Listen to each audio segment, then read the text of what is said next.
24 आ रहा है, चलो ठीक है। हाँ भाई, ऑनलाइन वाले तुम लोग भी हालचाल बता दो। बोल रहे हैं सर आप हमारे हालचाल नहीं पूछते हैं। ठीक है। क्वेश्चन कट हो रहा है राहुल सर, क्वेश्चन को देखो एक बार। इधर तो ठीक है। अच्छा, ये तो फिर कैमरे में कुछ है क्या? आवाज डबल आ रही है।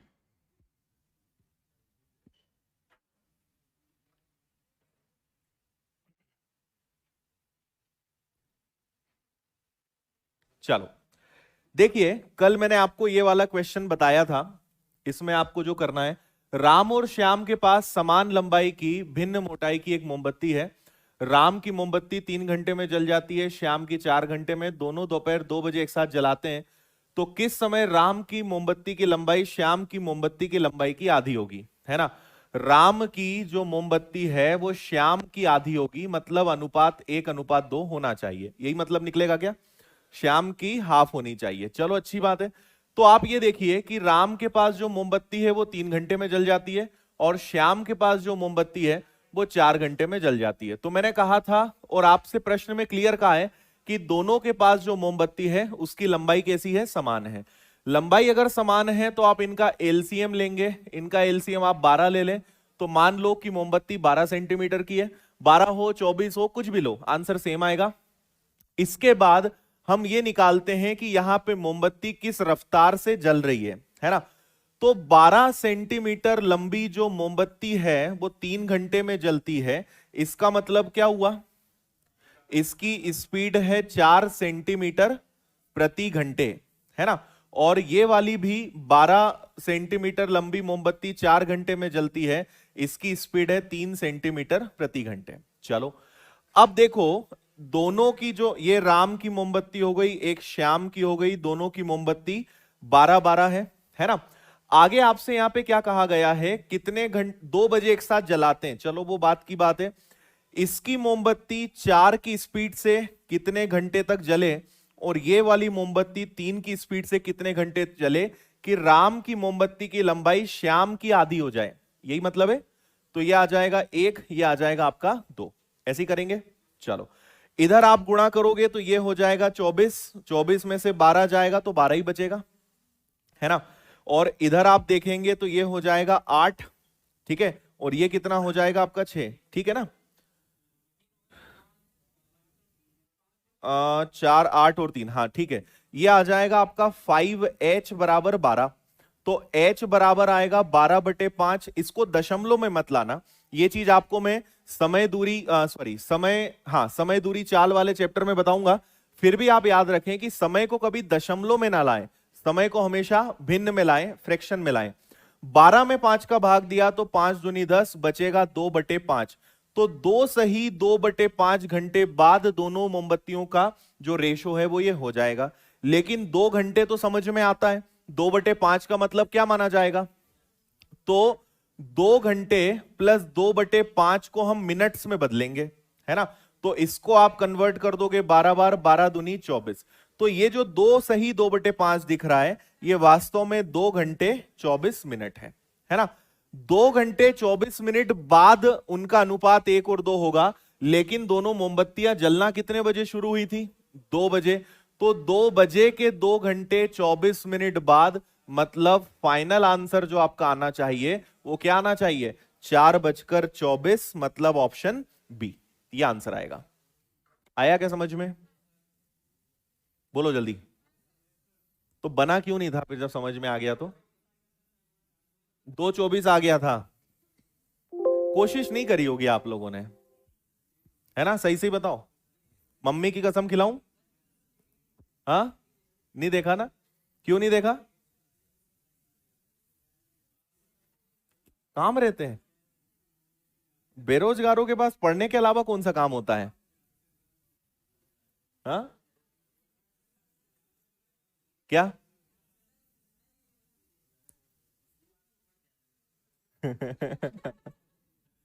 चलो, कोई दिक्कत, आगे बढ़ जाएं। चलिए नेक्स्ट।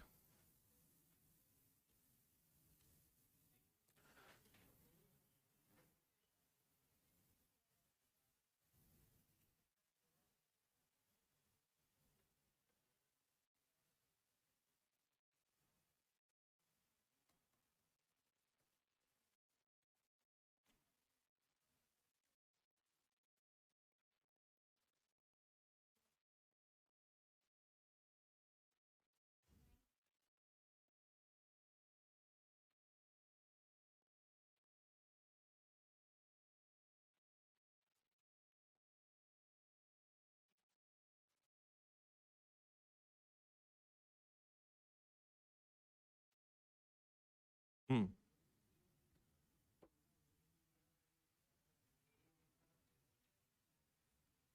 हो गया। एक मेले में प्रवेश टिकट के मूल्य में 3 और 7 के अनुपात में वृद्धि हुई। मेले में आने वाले लोगों की संख्या 16-13 के अनुपात में कम हुई। कुल संकलन में अनुपात में वृद्धि या कमी? देखो कुछ नहीं है, टिकट का मूल्य, जो टिकट का प्राइस था उसका रेशो कितना हो गया? 3 और 7। इस 3 और 7 का मतलब पता है? अगर पहले रेशो 3 था तो अब कितना हो गया है? 7 हो गया है। इतना ठीक है। मेले में आने वाले लोगों की संख्या 16-13 के अनुपात में हो गई। मतलब जो नंबर ऑफ पर्सन है, लोग हैं, वो अगर पहले 16 लोग आते थे तो अब 13 आने लगे, है ना। इधर टिकट का प्राइस बढ़ा तो लोगों की संख्या कम हो गई, सीधी सी बात है। तो पहले अगर लोग 48 रुपए देते होंगे तो अब कितना दे रहे हैं? ठीक है, रेशो 16-13। हाँ, तो अब कितना दे रहे हैं? 91 दे रहे हैं। ये और किसी से कैंसिल होंगे क्या? नहीं होंगे। अच्छा, यही पूछा है क्या? बस, तो यही आंसर है। तो अच्छा, इसको इंक्रीज बोलेंगे कि डिक्रीज बोलेंगे? इसको इंक्रीज बोलेंगे। पहले 48 रुपए इकट्ठे होते थे, अब 91 हो रहे हैं, तो इंक्रीज्ड इन 48 रेशो 91, ये आपका आंसर आएगा। ठीक है, कोई दिक्कत इसमें? एक छोटी सी चीज हम आपके साथ मतलब अगले चैप्टर से चेंज करेंगे। कल आपकी क्लास के कुछ बच्चों के साथ डिस्कशन भी हुआ। ऑनलाइन बच्चे भी एक चीज की डिमांड करते थे, और आप लोगों को ऐसे खाली बैठे हुए देखकर मजा भी नहीं आता है। थोड़ा सा आपकी प्रैक्टिस और लिखने का काम सही हो, तो हम अगले चैप्टर से एक सिस्टम ये चेंज कर रहे हैं। जैसे हम परसेंटेज पढ़ने वाले हैं, मान लीजिए परसेंटेज में मैं आपको 150 क्वेश्चन सॉल्व करवाऊंगा, तो इस 150 क्वेश्चन की शीट आपको एडवांस में मिल जाएगी। ठीक है, आपको मिल जाएगी। ऑनलाइन वालों को ऑनलाइन फॉर्म में मिलेगी, ऑफलाइन वालों को प्रिंटेड फॉर्म में मिलेगी।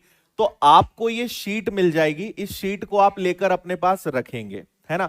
और एक काम आपको अब क्या करना है कि आपको सिस्टमेटिक नोट्स बनाना है ना। मतलब मैं देखता हूं कई लोग तो कॉपी पेन तक नहीं निकालते, मस्त ऐसे बैठे रहते हैं।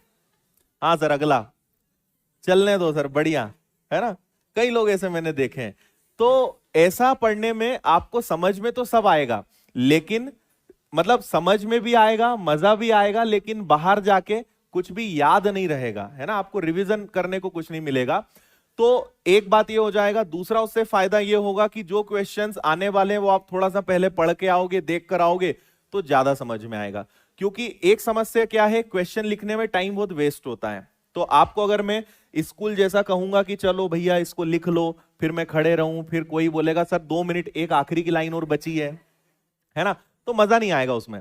तो बेटर कि आपको पहले ही प्रिंटेड फॉर्म में शीट मिल जाए, आपको क्वेश्चन लिखने की जरूरत नहीं है, और जो सॉल्यूशन है वो आप सिस्टमेटिक क्वेश्चन नंबर्स के साथ लिखते चलोगे, है ना। कि क्वेश्चन नंबर 1, क्वेश्चन नंबर 2, तो आपके नोट्स भी अच्छे से बनेंगे और रिवीजन करने में भी आपको हेल्प रहेगी। ये ठीक रहेगा क्या? है ना। और यही सिस्टम आपके दूसरे सब्जेक्ट में भी मैंने डिस्कशन किया है। तो बाकी जिन जिन सब्जेक्ट में ऐसा पॉसिबल होगा, अदर क्लासेस में भी इसको हम करेंगे। ठीक है, ओके। चलो, और क्या बोलना था आप लोगों को? इसके अलावा टेलीग्राम ग्रुप का कुछ ऑनलाइन बच्चे पूछ रहे हैं, आप लोग भी याद रखें। आप लोग को क्या करना है, जैसे जो डाउट्स होते हैं ना, टेलीग्राम पता है ना सभी को, टेलीग्राम एक ऐप है, और इस पे हमारा एक ग्रुप बना हुआ है। 2 ग्रुप है, एक तो विनर्स इंस्टीट्यूट इंदौर के नाम का है, जो मेन ग्रुप है, जिसमें मोर देन 86,000 लोग जुड़े हुए हैं, 86,000 लोग इस पे जुड़े हैं। एक तो ये आपको ज्वाइन जरूर करना चाहिए। और दूसरा एक मिलेगा आपको विनर्स डाउट क्लियरिंग ग्रुप। ठीक है, विनर्स डाउट क्लियरिंग ग्रुप। इस ग्रुप को आप सभी जरूर ज्वाइन करें। आपको कभी भी कोई डाउट आता है किसी भी क्वेश्चन में, फोटो खींचें और इस पर डालें। जो होनहार समझदार जो विद्यार्थी हैं वो इस पे आपको सॉल्यूशन भेजते हैं। और आपको लगता है कि सर मुझे कोई डाउट होता ही नहीं है, मतलब मैं अच्छा हूं पढ़ने में, अच्छी बात है।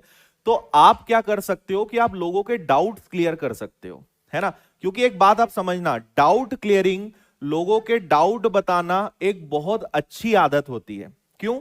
क्योंकि मान लीजिए कि किसी एक बच्चे ने आज मैथ्स के 10 क्वेश्चन सॉल्व करे, उन 10 क्वेश्चन में से उससे 8 क्वेश्चन तो बन गए, लेकिन 2 क्वेश्चन नहीं बने।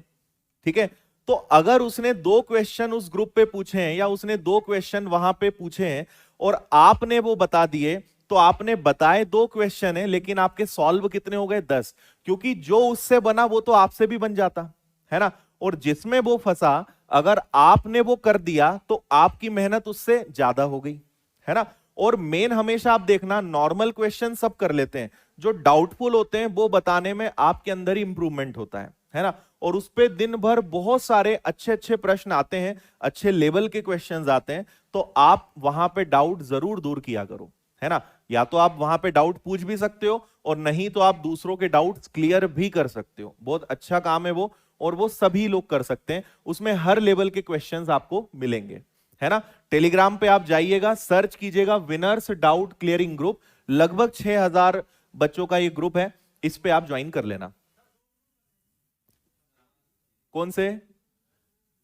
एक रीजनिंग का अलग होगा, नहीं, मैं यहां जो मैंने लिखा ना वो आप सर्च करना, विनर्स डाउट क्लियरिंग ग्रुप, 6000 लोगों का ग्रुप होगा, इसको आप डाउनलोड करना, मतलब ज्वाइन करना।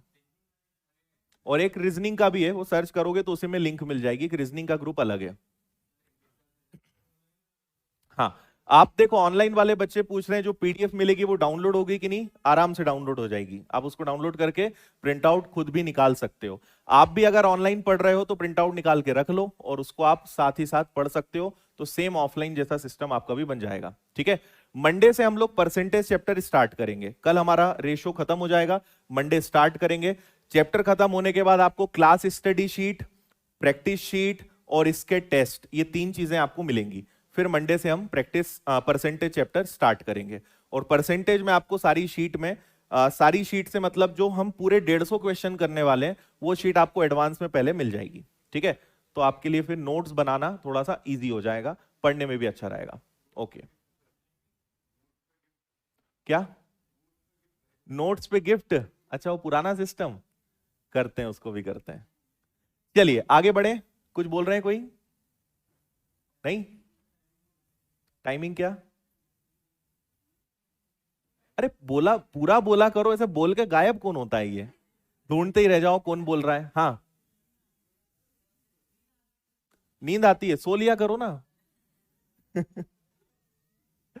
चलो इसको देखो भाई, भूख लग रही तो खाना खाओ, नींद आ रही तो सो जाओ, अब क्या करें उसमें? टाइम चेंज करें? टाइम तो अच्छा है ये, टाइम चेंज नहीं करेंगे, टाइम बढ़ाएंगे, 1.5 घंटे क्लास करेंगे, थोड़ा सा मेरा शेड्यूल ठीक हो जाए फिर चेंज करेंगे, है ना।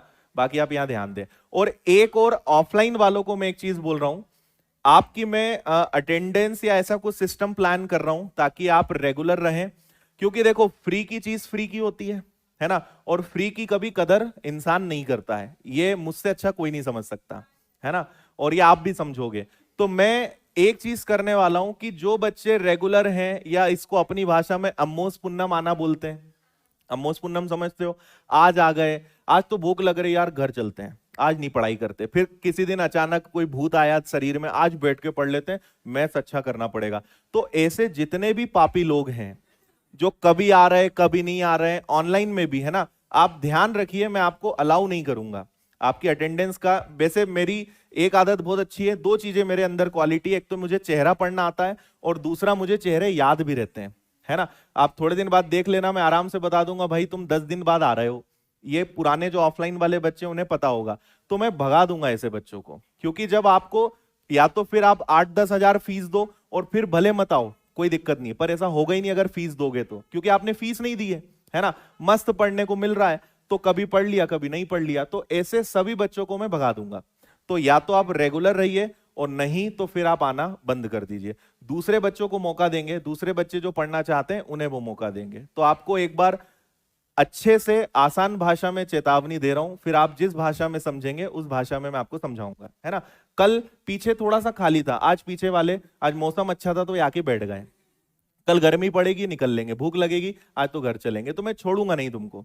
भाई सीखना हो तो अच्छे से सीखो ना, रोज आओगे।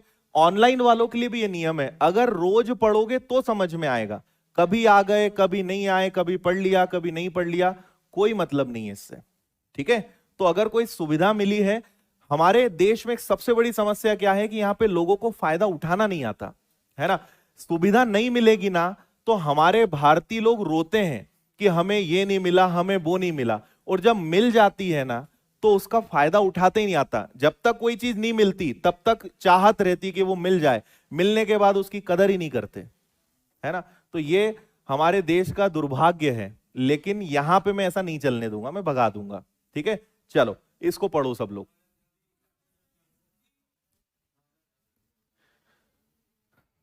इनको फ्री क्यों पढ़ा रहे हैं, क्या करें हम। इन्होंने तुमसे 8 तो नहीं, बाकी 4 या 5 गुना फीस दी है, तब ये दूसरा कोर्स ज्वाइन करा है, इसलिए इनको फ्री में पढ़ा रहे हैं। आप भी ऑफलाइन में एडमिशन लो, आपको भी फ्री पढ़ाएंगे। क्या? दहेज में आए। चलो देखो इधर।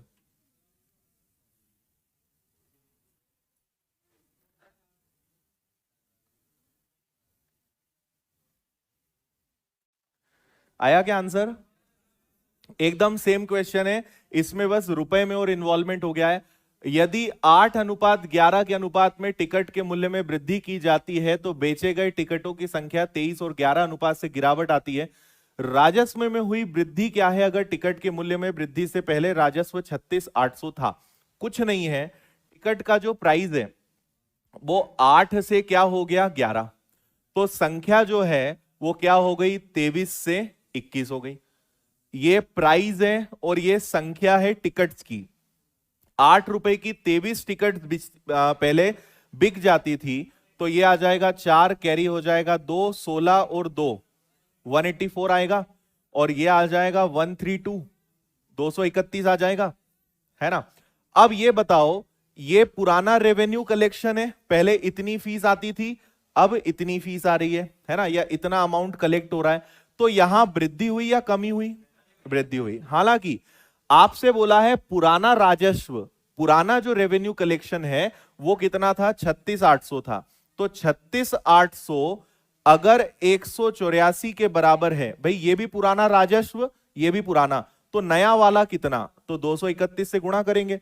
ध्यान से अगर आप यहां देखें तो ये जस्ट दुगना है क्या, है ना, तो इसका दुगना कर दो। पूछा क्या है पहले ये देख लें यार, वृद्धि कितनी हुई। चलो अगर मैं इसमें गुणा करूंगा ना, अगर मैं 231 से गुणा करूंगा तो मुझे मिलेगा नया रेवेन्यू, टोटल नया कितना आया, लेकिन उन्होंने पूछा ही नहीं है। उन्होंने पूछा है पहले से कितना ज्यादा कलेक्शन हो रहा है, तो पहले और इसमें अंतर देखेंगे। 11 में से 4 गया 47, है ना, 11 में से 4 गया 7, और 22 18 4, ठीक है। 43 का दुगना कितना होता है 9,400, ये आपका आंसर आएगा। समझ में आया, है ना। कब क्या रखना है, किसका गुणा करना है, किसका भाग देना है, यह प्रश्न उसकी भाषा पर डिपेंड करता है। कभी रट्टा मत मारो, ये पुराना कलेक्शन था तो पुराने से भाग दिया। आपसे बोलते नया अब कितना हो गया, तो 231 से गुणा करते हैं। आपसे बोला कितने की वृद्धि हुई, तो आपने अंतर लेकर 47 रख दिया, आंसर आ गया। ठीक है, ओके है, चलो। हाँ जी, चंदन कुमार बोल रहे हैं, सब ऊपर से जा रहा है। चंदन, ये अपनी कौन सी क्लास है आज? 10वीं क्लास है ना। आप 10th क्लास में आए हो, आप पहली क्लास से देखना शुरू करो, सब समझ में आएगा। डायरेक्ट 10वीं में एडमिशन नहीं लेते, पहले KG1 KG2 होता है।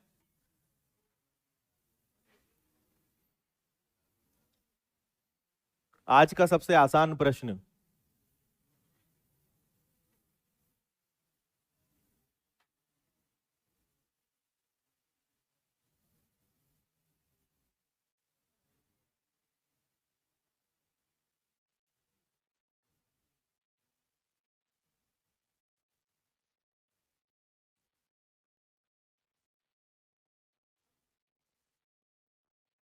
इधर आगे आ जाओ ना, तुम चाहो तो इधर आ जाओ, आ जाओ आ जाओ। यहां भी खाली है ना, यहां आ जाओ।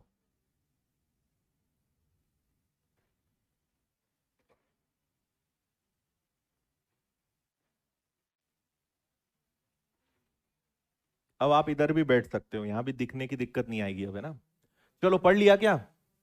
इजी है टफ है? बताओ आंसर इजी है तो। लैंग्वेज समझ में नहीं आ रही?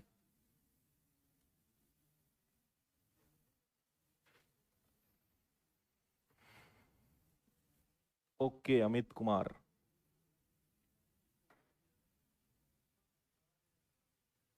रिकॉर्डेड देखने में भी कोई प्रॉब्लम नहीं है, ठीक है। बता दूं आंसर तो मुझे नहीं पता है। ए और बी के वेतन का योग और उनके वेतन का अनुपात, अंतर का अनुपात 11 और 1 है, और यही चीज बी और सी के लिए है।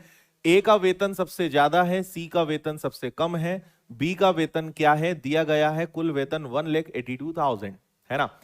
आपसे बोल रहे हैं कि ए और बी के वेतन का योग और ए और बी के वेतन के अंतर का अनुपात कितना है, तो वो है 11:1। ऐसे ही मतलब है क्या। और इसी प्रकार बी और सी का वेतन और बी और सी के वेतन का डिफरेंस का रेशो भी कितना है, 11:1 है ना।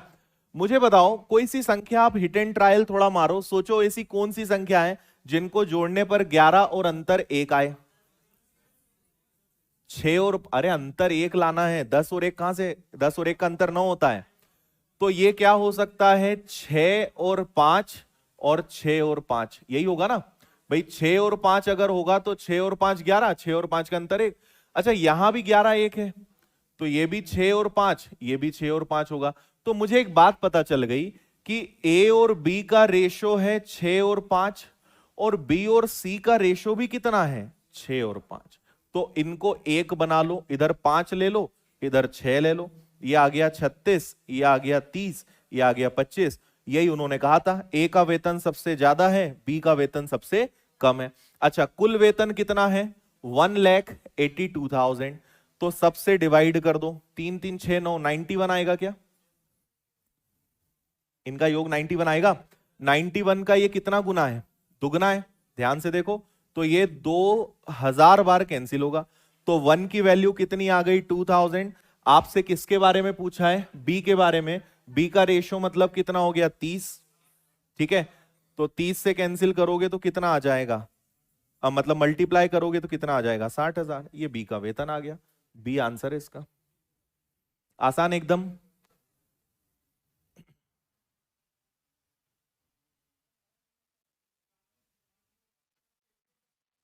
हाँ 5 6 ले सकते हैं। अगर 5 और 6 लोगे तो देखो यहां पे रेशो गलत बनेगा, है ना। अगर यहां लोगे तो यहां रेशो उल्टा हो जाएगा।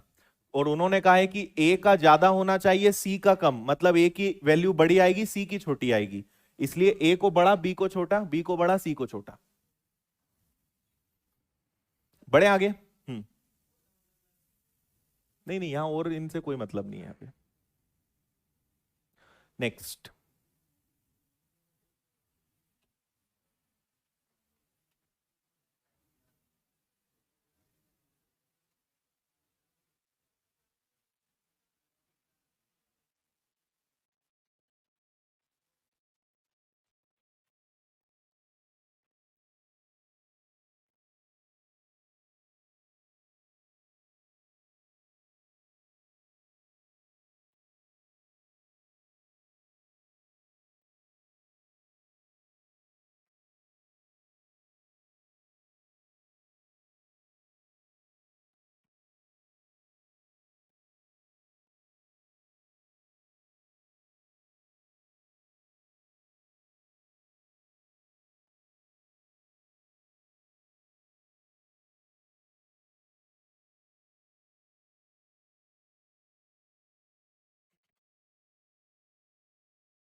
चलो देख लें, 1 मिनट रुके, ठीक है रुक जाते हैं। 14, 16, 20, 18 भी बोले दो, चारों ही ऑप्शन हो जाएंगे। हाँ भाई, हमारे ऑनलाइन वाले बच्चे तो 14 आंसर दे रहे हैं, 14।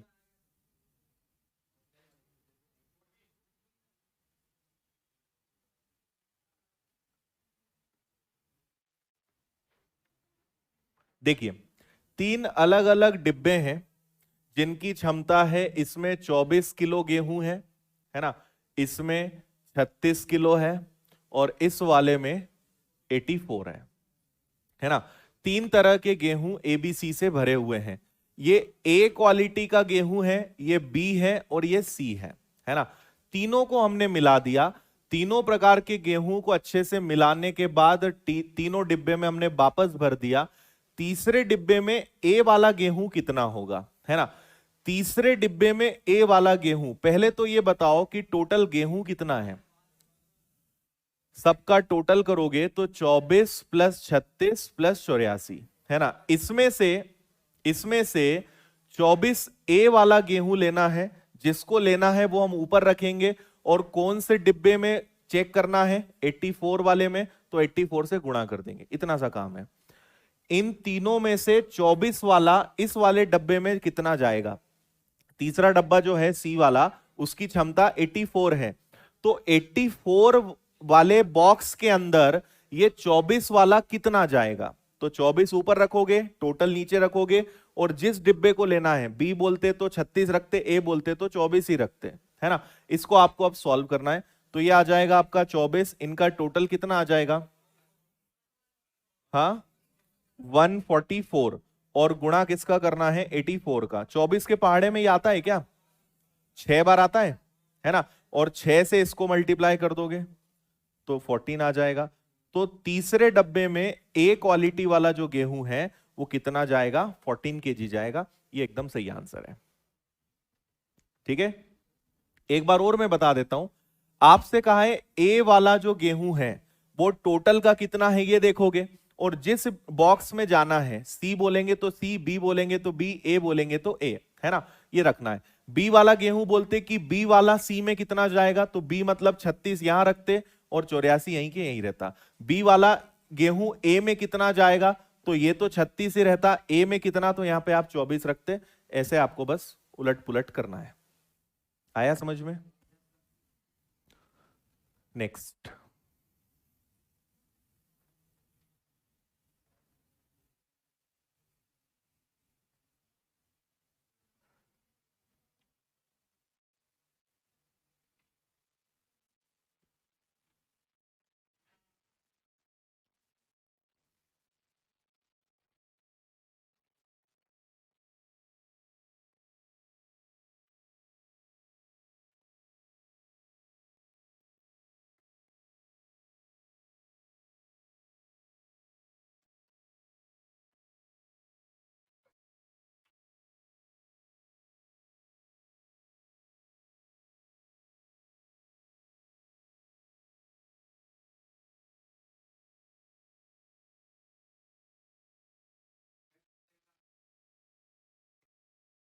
छः छः 13,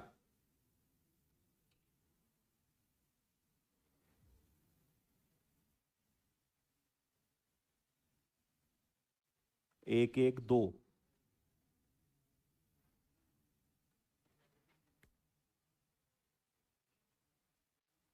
ये वाला क्वेश्चन हम कर चुके हैं पहले।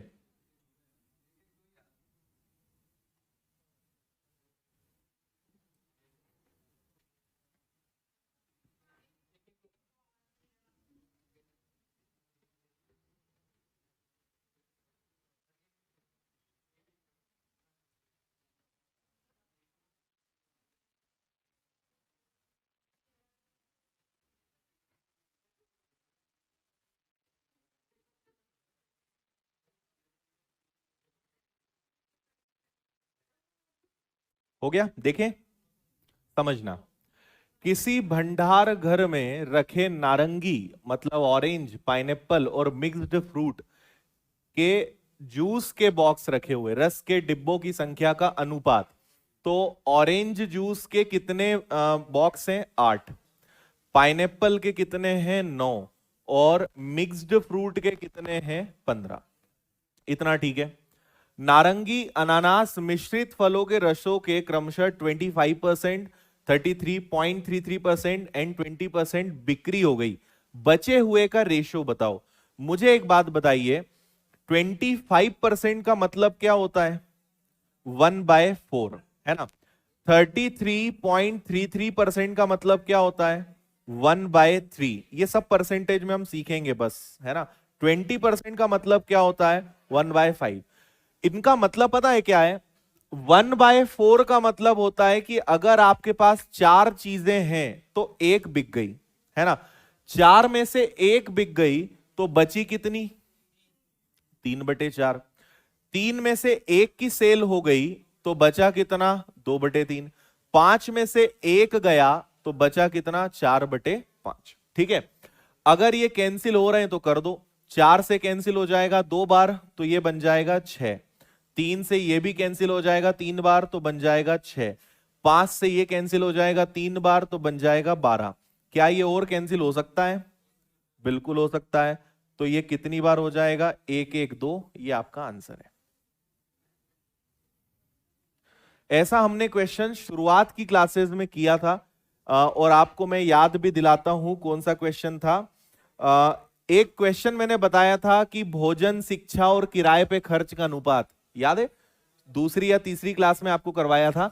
वही सवाल है, वहां पे परसेंटेज था, यहां पे आपको परसेंटेज को हमने फ्रैक्शन में बदल लिया। आपकी अगर इच्छा हो तो आप यहां 75% रख लो भाई। 25% गया तो बचा कितना? 75। 33.33% गया तो बचा कितना? 66.66। पर उसको बदलने में फिर बदलना पड़ेगा। बेटर कि हम पहले ही उसको कन्वर्ट कर लें। हमेशा याद रखना, परसेंटेज चैप्टर में आपको मैं सिखाऊंगा, जब भी प्रतिशत कठिन आए या प्रतिशत आए, आप उसको हमेशा फ्रैक्शन में, भिन्न में कन्वर्ट कर लो। एकदम आसानी से आपका प्रश्न हल हो जाएगा, है ना। 4 में से एक गया तो बचा 3/4। 3 में से एक गया 2/3। 5 में से एक गया 4/5। और सिंपल हमने इसको सॉल्व किया है और कुछ नहीं किया। क्लियर है? ओके है सबको? नेक्स्ट।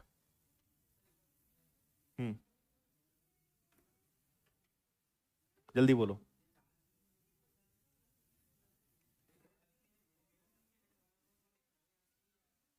एलसीएम लिया तुमने? ये 4 से 8 कितनी बार कटेगा? 3 से 9 तो ये कहां से आया? 2 3 बार अभी के अभी बता दिया मैंने।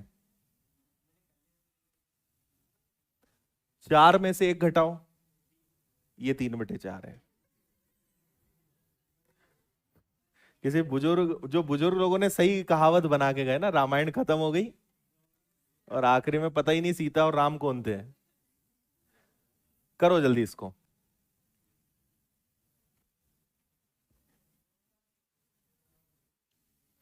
क्या बात है।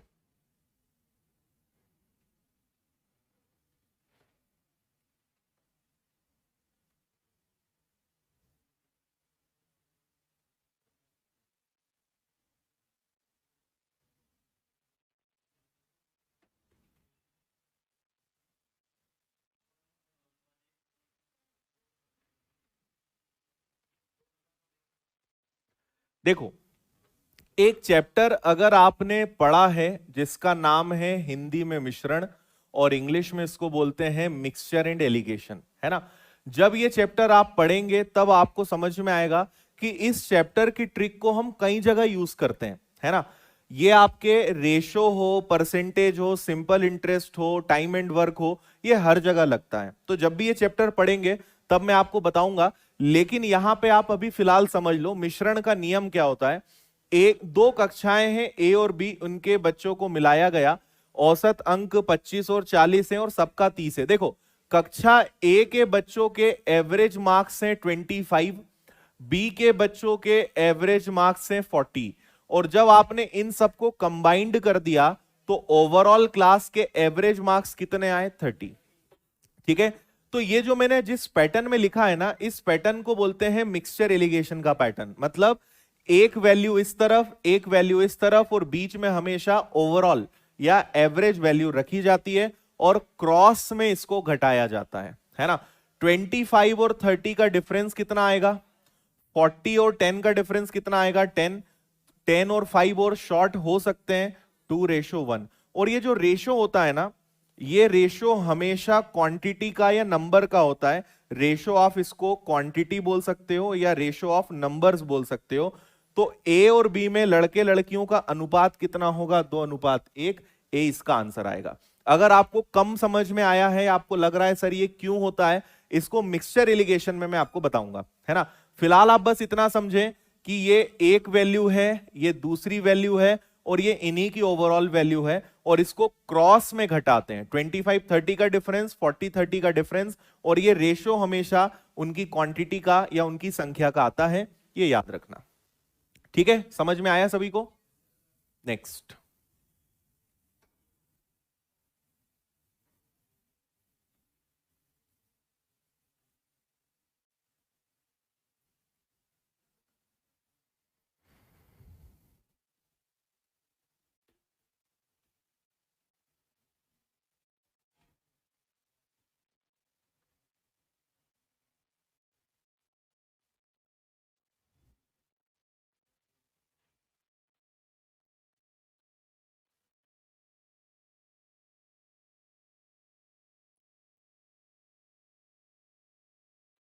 नब्बे प्रतिशत प्रश्न के हल होने की संभावना इस बात पे निर्भर करती है कि आप कितने अच्छे से पढ़ रहे हैं, है ना। कभी भी ऐसे बस पढ़ा मत करो, हमेशा ध्यान से मन लगा के पढ़ा करो, और ये आदत बनाओ, क्योंकि एग्जाम में आपके पास समय कम रहेगा और एक प्रश्न को एक बार में पढ़ के ही समझना है। तो आदत अभी से बनाओगे तो वो आदत बनेगी और आपको एक बार में पढ़ के प्रश्न समझ में आने लगेंगे, है ना। इसलिए ध्यान से पढ़ा करो, कभी भी प्रश्न पढ़ते हो शब्दों पे ध्यान दिया करो। आपकी जो समस्या है ना, सर आप बताते हो तो समझ में आ जाता है, हम करते हैं तो बनता ही नहीं हमसे। उसके पीछे कारण नया मैं कुछ नहीं बताता हूं, हमेशा वही चीजें बताता हूं जो आपने पढ़ी हैं, लेकिन आप पढ़ने में गलती करते हो। इसलिए पढ़ा करो प्रश्न को बहुत अच्छे से। बाकी थोड़े बहुत नए कंसेप्ट तो आते ही रहते हैं।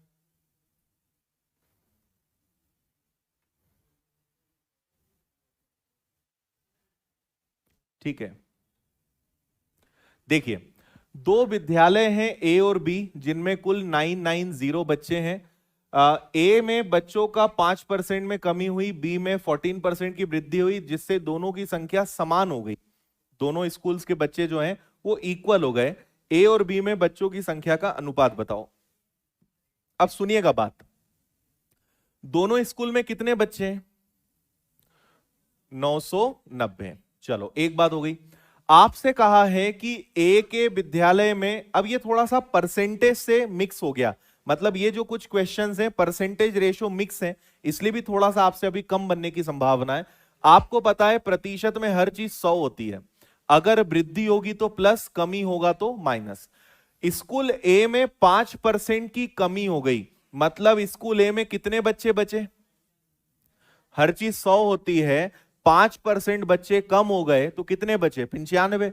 और स्कूल बी में 14% बच्चे बढ़ गए, मतलब कितने हो गए? 114। और जब ऐसा हुआ तो ये दोनों क्या हो गए? समान हो गए। बोला, ए में 5% कम हुए और बी में 14% बढ़ गए, तो दोनों स्कूल के बच्चों की संख्या कैसी हो गई? बराबर हो गई। तो बराबर लगा सकते हैं बीच में, और बराबर लगाते ही आपको याद आना चाहिए, हम लगभग रोज बात करते ही हैं कि कभी भी बराबर आया तो अनुपात क्या होता है? पलटता है। ये हमने हर बार बात की है और ये हर जगह लगेगा। तो ए को इधर ले लो, बी को इसके नीचे लो, परसेंटेज से परसेंटेज कैंसिल, इधर आएगा 114, इधर आ जाएगा 95। अच्छा, ये और कैंसिल हो जाएगा क्या? किससे कैंसिल होगा? 19 से 5 बार, और ये 19 से 6 बार। तो ये आ गया, क्या आ गया? ये आ गया ए और बी में उपस्थित विद्यार्थियों की संख्या। अच्छा, कुल बच्चे कितने हैं? 990। तो 6 और 5 11, एक बराबर 90। तो आपसे क्या पूछा है? ए के विद्यार्थियों की संख्या का विद्यालय बी, अच्छा अनुपात ही पूछा है क्या? बस, तो यही, ये तो आंसर ही आ गया, फिर मैं समझा संख्या पूछी है, ये आंसर है। आया समझ में? है ना। ए में 5% कम हो गए, 100 में से 5 गया 95, इसमें 14% बढ़ गए, तो दोनों बराबर हो गए, दोनों समान हो गए। समान मतलब आप क्या लगाओगे? इक्वल, बराबर। ए यहीं रहेगा, बी नीचे आएगा, 114 बटे में 95, रेशो बन गया 6 और 5 का। खत्म। इजी था या टफ था? पर पहले कैसा लग रहा था? पता नहीं क्या होगा इस बार तो, है ना। पर निकला एकदम आसान।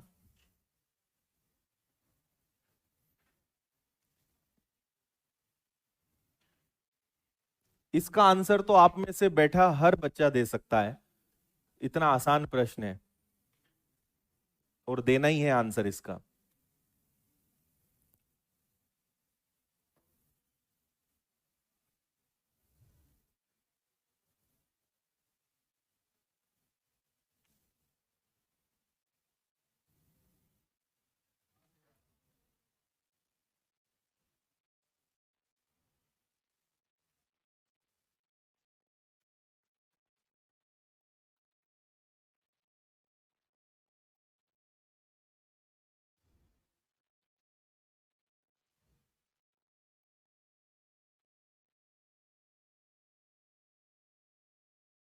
5,000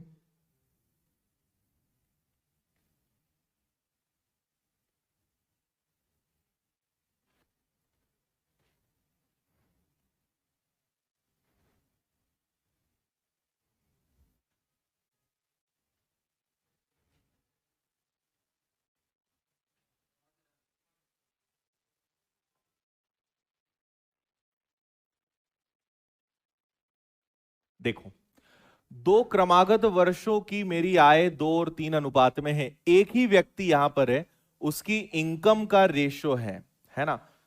इनकम का रेशो कितना है, तो वो है 2:3। अगर ये लास्ट ईयर की है तो ये कौन से ईयर की है, प्रेजेंट की है ना। और उसके एक्सपेंडिचर मतलब खर्च का अनुपात भी दिया है कि लास्ट ईयर और प्रेजेंट ईयर का उसका रेशो क्या है, तो वो है 5:9। यदि मेरी आय दूसरे वर्ष में 45,000 और पहले साल का खर्चा 25,000 है, तो कुल बचत बताइए। देखो कुछ नहीं है, दूसरे साल की उसकी इनकम कितनी है, 45। ये ये लास्ट, ये प्रेजेंट। तो दूसरे साल की उसकी आय 45,000 है, तो 3 = 45,000। और पहले साल का खर्चा 25,000 है। पहले साल का खर्चा 25,000 है, मतलब 5 की वैल्यू 25,000 है। अब आप देखना, अगर 3 की वैल्यू 45,000 है तो 1 की वैल्यू कितनी, 15,000। 45,000 में 3 का भाग दोगे, 1 की वैल्यू 15,000। 1 = 15,000, तो 2 बराबर कितना, 30,000। ठीक है, उधर चलते हैं। 5 की वैल्यू 25,000 है, तो 25,000 में 5 का भाग दिया, 1 की वैल्यू 5,000। अगर 1 की वैल्यू 5,000, तो 9 की वैल्यू कितनी, 45,000। अब ध्यान से सुनना, उसने पिछले साल 30,000 कमाया और 25,000 खर्चा किया। कितना कमाया, 30,000। खर्चा कितना किया, 25,000। तो कितना बचाया, 5,000। और इस साल कितना कमाया और खर्चा कितना किया, तो कितना बचाया, तो टोटल कितना बचाया, ये आंसर है। आया, है ना। पिछले साल 30,000 कमाया, खर्चा 25,000 का किया, 5,000 बचाया। इस साल 45 कमाया, 45 खर्चा किया, तो बचाया 0। तो दोनों साल की कुल बचत क्या मानी जाएगी, 5,000। इतना सा था। Okay, next.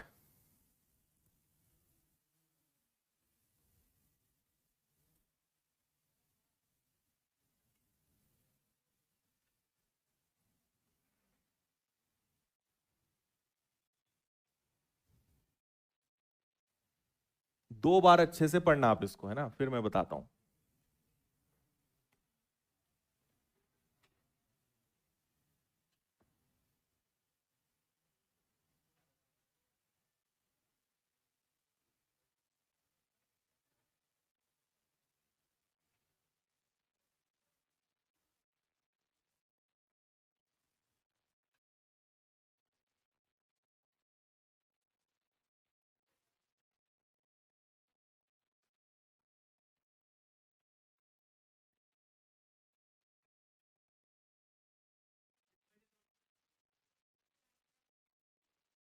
फाइव बाई 8, 1/2 बता दूं, देखें।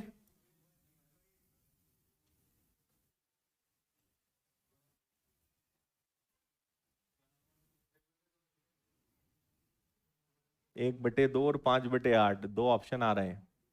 ऑनलाइन वाले केवल एक ही आंसर बता रहे हैं, वो नहीं बताऊंगा।